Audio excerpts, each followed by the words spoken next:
En l'occurrence, à Roubaix, ceux qui sèment la terreur sont des délinquants aux yeux de la loi. Et donc, ils devraient être dans les prisons françaises et pas en train de continuer à faire peser sur la population une pression qui est inadmissible. Quand on voit dans ce reportage l'avancée de l'islamisme, je le dénonce depuis...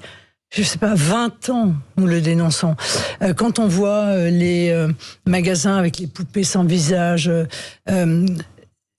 si on laisse faire ça encore une fois, demain, en revanche, ce qui est sûr, c'est qu'il y aura 100 villes comme Roubaix, puis 10 000 villes comme Roubaix, jusqu'à ce que, nous n'ayons plus la capacité de réagir. Il y a donc objectivement une urgence.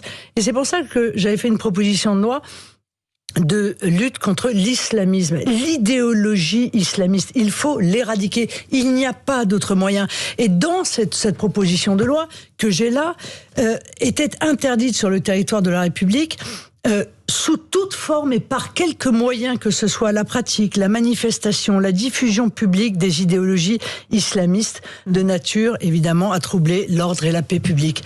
On doit défendre notre Constitution. Lutter contre l'idéologie islamiste, c'est défendre notre Constitution. Et comment faire la différence entre l'islam et l'islamisme ?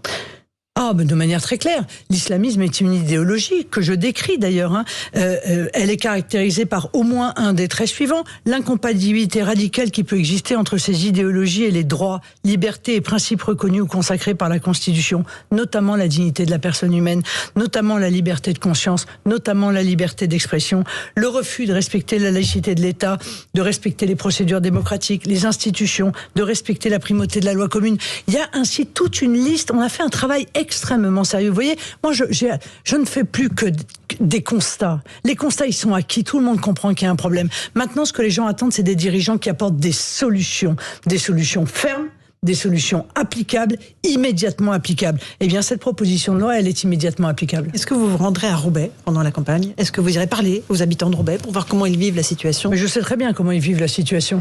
Je le sais pertinemment.